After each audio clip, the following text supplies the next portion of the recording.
여러분 안녕하세요. 좋은 수요일 아침입니다. 저는 고양이 2마리를 키우는데요. 이 고양이들이 아주 아기 때부터 함께 저랑 살았습니다. 근데 어느 날에 저희 고양이 중 한 마리가 놀다가 어디에 이렇게 다리가 긁혀가지고 이 고양이 다리에 상처가 크게 났습니다. 그래서 피가 아주 많이 나서 급하게 데리고 동물병원으로 갔는데요. 갔더니 출혈이 너무 심하니까 바로 수술해야 한다고 하더라고요. 그래서 이제 그 아기 고양이를 수술대에 올려놓고 선생님이 이렇게 소독하고 꿰매주시는데 또 그것을 제가 지켜볼 수 있게 해주시더라고요. 그 모습을 보면서 정말 이 고양이가 너무 안타까운 거예요. 근데 제가 정말로 이 고양이를 위한다면 이 수술이 끝날 때까지 그것을 기다려줘야 되지 않겠습니까? 저는 이것을 보면서 하나님의 사랑도 때때로 우리에게 연단을 주실 때가 있는데 대부분 부모님들은 자녀들이 힘든 고생하는 것을 지켜보지 못하죠. 근데 하나님께서는 다소 고강도의 연단을 우리에게 주실 때가 있는 것 같습니다. 그런데 그런 고강도의 연단을 우리가 지나갈 때 힘들어하는 우리의 모습을 지켜보면서까지도 하나님은 정말 그것을 다 인내할 수 있을 만큼 우리를 사랑하시는 분이라는 것을 제가 생각을 해봤는데요. 제가 정말 그 고양이를 사랑한다면 그 수술이 마칠 때까지 기다려줘야지 그것이 안타깝다고 해서 수술 중에 있는 고양이를 다시 집으로 데려갈 수는 없지 않겠습니까? 우리 하나님께서도 우리 삶 속에 여러 가지 고난을 또 허락하실 때가 있는데 우리가 그것을 다 지나가야만 더 성숙하고 또 더 새로운 사람이 될 수 있기에 하나님은 때때로 우리를 연단하실 때가 있는 것 같습니다. 시편 66편은 사람을 구원하시는 하나님의 역사와 때로는 사람을 연단하시고 또 자비를 베푸시는 하나님의 반복적인 인도하심을 다루고 있습니다. 특별히 시인은 하나님께서 바다를 육지로 바꾸셨다고 말하는데 이것을 보면 우리는 홍해를 가르고 이스라엘 백성을 애굽의 병사들로부터 구원하시고 가나안 땅으로 인도하시는 하나님의 역사하심이 떠오르죠. 성경에서 바다는 죽음이나 어둠의 권세를 의미합니다. 따라서 바다를 육지로 바꾸시고 우리를 건너게 하셨다는 것은 우리 인간의 구원은 오직 하나님의 주권으로만 가능하다는 것을 말해주고 있습니다. 예수님은 자기 자신을 우리에게 내어주심으로 우리가 하나님 아버지의 품으로 하나님 나라에 들어갈 수 있는 길이 친히 되어주셨습니다.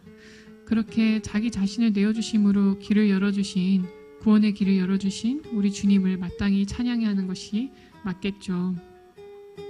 하지만 우리 인생이 때로는 정말 안 풀릴 때가 있지 않습니까? 직장의 문제라든지 경제적인 문제라든지 또 인간관계의 문제가 다발적으로 발생할 때도 있죠. 이럴 때 우리는 어떻게 해야 할까요? 하나님은 이 고난을 통해서 우리에게 무엇을 깨닫게 하시려고 이런 시련을 주셨는지 한번 생각을 해봐야겠죠. 고난이라는 것은 해석하라고 주어진 것이 아닌 것 같습니다. 오히려 이 고난을 통해 혹은 이 고난이 헛되지 않게 하기 위해서 내가 무엇을 해야 하는지 그 답을 다른 누군가가 아니라 바로 내 자신이 스스로 찾아 나서야 하는 것이 아닌가 생각이 듭니다.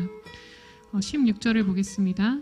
하나님을 두려워하는 너희들아 다 와서 들으라. 하나님이 나의 영혼을 위하여 행하신 일을 내가 선포하리로다 라고 말씀합니다. 시인은 하나님께서 자신의 영혼을 위해서 하신 일을 선포하겠다고 합니다. 오늘날로 치면 간증을 하겠다는 것처럼 들리죠. 그럼 하나님은 시인의 영혼을 위해서 무엇을 하셨을까요? 우리는 하나님의 관심이 어디에 있는지를 한번 생각해 볼 필요가 있습니다. 하나님의 관심은 바로 우리의 영혼의 구원함에 있습니다.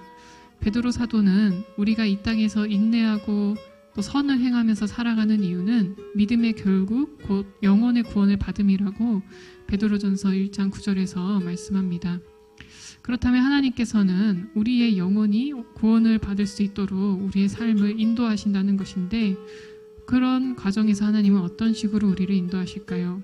17절에 보면 내가 나의 입으로 그에게 부르짖으며 나의 혀로 높이 찬송하였도다 라고 말합니다. 그러니까 시인은 하나님께 부르짖을 때도 있었고 또 높이 찬송할 때도 있었다고 합니다. 그 말은 다시 말해서 하나님께서 때로는 우리에게 고난을 주셔서 하나님께 부르짖을 수밖에 없는 상황을 마주하기도 하시고 또 때로는 우리에게 자비를 베푸셔서 하나님께 찬양을 올려드리게 한다는 것이죠. 왜 이렇게 우리의 삶에는 연단과 자비가 반복적으로 발생하는 걸까요? 우리가 솔직하게 우리 자신을 되돌아보면 정말 우리 삶이 너무 평탄하기만 한다면 하나님을 찾거나 하나님께 부르짖을 가능성이 좀 많이 낮아지겠죠. 물론 우리에게 기도 많이 하라고 그런 고난을 허락하신 거라고 그렇게 일방적으로 해석할 수는 없지만 여러 가지 또 고난과 시련이 우리로 하여금 하나님께로 가까이 인도하게 하는 것은 어느 정도는 맞는 것입니다. 기도는 우리 영혼의 호흡과 같습니다. 하나님과 마음이 소통하는 시간이고 우리의 마음과 삶이 정화되는 시간이고 또 우리의 뜻이 하나님의 뜻으로 바뀌는 시간이기도 합니다. 우리가 기도하지 않고 살아가면 당장에는 어떤 큰 변화를 느끼지 않을 수도 있습니다. 하지만 시간이 지날수록 내 영혼이 생명력을 잃어가고 있음을 분명하게 느끼실 수 있을 것입니다. 따라서 우리가 기도할 일이 생겼다면 그것을 너무 무겁게만 생각하지 말고 이 기도를 통해 오히려 하나님의 자비를 또 한번 체험하고 또 우리의 영혼과 인격이 더욱더 성숙해지는 그런 시간으로 또 만들어야겠습니다. 또 18절을 보면 내가 나의 마음에 죄악을 품었더라면 주께서 듣지 아니하시리라고 말합니다. 그러니까 시인은 자신의 마음에 죄악을 품었다면 하나님께서 응답하지 않을 거라고 이렇게 얘기를 하는데요. 이 세상에 죄로부터 완전히 자유로운 사람이 있을까요? 마음속에 죄악을 품지 않는 사람이 있을까요? 저는 없다고 생각합니다. 그렇다면 우리는 이 말씀을 어떻게 해석해야 될까요? 우리가 하나님께 기도하기에 앞서서 내 마음에 품고 있는 죄를 끝까지 계속 쥐고 갈 것인지 아니면 그 죄를 그것이 탐욕이든 집착이든 무엇이든지 간에 그것을 버리기로 작정하고 하나님께 기도하는 것인지 이 차이가 있는 것 같습니다. 19절을 보겠습니다. 그러나 하나님이 실로 들으셨으며 내 기도 소리에 귀를 기울이셨도다. 왜 내 기도 소리에 귀를 기울이셨다고 말할까요? 가끔 어린아이들이 뭔가 요구할 때 어떻게 표현해야 할지 몰라서 참 애매하게 요구하거나 자기들만이 알아들을 수 있는 언어로 요구할 때가 있죠. 근데 엄마 아빠는 그런 아이의 요구를 다 알아듣습니다.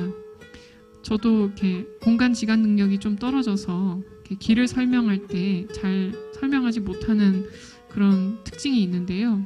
그럴 때마다 성도님들이나 목사님이 하시는 말씀이 있습니다. 괜찮아. 쑥떡같이 말해도 찰떡같이 알아들을 거니까 걱정하지 마. 이렇게 말씀하시더라고요. 그렇습니다. 하나님께서는 우리가 때로는 너무 마음이 힘들어서 혹은 너무 마음이 들떠서 혹은 너무 마음이 우울하고 지쳐서 하나님께 어떤 기도를 하지 못하고 그냥 아버지라고만 계속 부를지라도 우리가 무엇이 필요하고 지금 무엇을 구하고 있는지를 다 알고 계십니다. 그리고 우리의 기도에 귀를 기울이시는 거죠.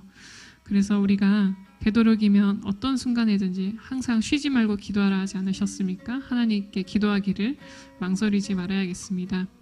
20절을 보면 하나님을 찬송하리로다. 그가 내 기도를 물리치지 아니하시고 그의 인자하심을 내게서 거두지도 아니하셨도다 라고 말씀합니다. 그렇습니다. 하나님께서는 우리의 기도를 물리치는 분이 아닙니다. 우리의 마음속에 끊임없이 죄악된 길을 집착하거나 버리지 않고 고집부리는 것만 없다면 하나님께서는 우리 기도에 응답하지 않을 리가 없으시죠. 우리 기도를 들으시고 받으십니다. 심지어는 우리가 간절히 드렸던 과거의 기도도 우리는 지금 잊어버릴지 몰라도 하나님은 아직도 기억하고 계십니다. 내가 하나님께 드리는 그 기도들은 하나님께 한번 상달되었으면 그것이 그냥 허무한 언어로 공기 중에 사라지지 않고 늘 하나님 앞에 간직되고 있음을 우리는 기억하면서 기도해야겠습니다. 시인은 하나님께서 자신에게서 인자하심을 거두지 않으심을 찬송하는데요. 이 인자하심은 자비로 번역해도 좋을 것 같습니다. 하나님께서는 우리를 사랑하시기 때문에 때로는 고난도 주시지만 또한 자비도 베풀어 주셔서 우리가 의지할 분은 오직 하나님밖에 없음을 깨닫게 해주시는데요. 제가 가끔 교도소 선교를 가면 이렇게 소그룹으로 모여서 성경 공부를 할 때가 있어요. 그러면 이제 그 공부가 끝나면 이제 교제하는 시간을 가지거든요. 간식을 먹으면서요. 그때 이렇게 형제 자매들이 간증을 하는데 대부분 어떤 간증을 하냐면 이곳에 그러니까 교도소에 처음 들어왔을 때는 내 인생이 어쩌다 이렇게 망가져 버렸나라는 회의감이 아주 크게 든다고 합니다. 하지만 이제 구치소나 교도소에서 믿음 생활을 다시 시작하면서 오히려 이곳에 온 것이 하나님의 인도하심이고 만약 내가 여기에 지금 오지 않았다면 계속해서 밖에서 하나님과 담을 쌓고 하나님과 멀리하면서 살았을 거라고 고백합니다. 그렇습니다. 믿음의 눈을 들어서 보면 아무리 벼랑 끝에 서 있는 상황일지라도 하나님의 자비하심은 언제나 우리를 향하고 있습니다. 저와 여러분이 불같은 시험을 당할 때나 인생의 벼랑 끝에 서 있는 상황에서도 하나님의 자비를 발견하고 하나님을 찬양하고 기도할 수 있는 그러한 믿음의 눈을 가지기를 바랍니다. 기도하겠습니다. 하나님 아버지 감사합니다. 우리에게 연단과 자비를 언제나 베푸시는 하나님, 아주 어렵고 힘든 상황에 놓일지라도 하나님의 자비를 바라볼 수 있는 믿음의 눈을 허락하여 주시고 우리의 입술에서 기도와 찬양 소리가 끊이지 않게 하여 주시옵소서. 그렇게 날마다 주님과 동행하며 이 세상 속에서 항상 선을 행하고 인내하며 믿음의 결국 영혼의 구원함에 이를 수 있도록 우리 각 사람을 인도하시고 함께하여 주시옵소서. 오늘 이 하루도 주님과 함께하기를 원합니다. 이 하루에도 이 세상에 수많은 사람들이 또 여러 가지 어려운 상황 속에 있는 사람들을 주께서 돌봐주시고 자비를 베풀어 주시고 우리의 하루 가운데 우리에게 만나게 해준 사람 가운데 우리의 도움이 필요한 손길이 있다면 그들에게 기꺼이 도움을 줄 수 있는 그런 하루를 살게 하여 주시옵소서. 예수님의 이름으로 기도합니다. 아멘.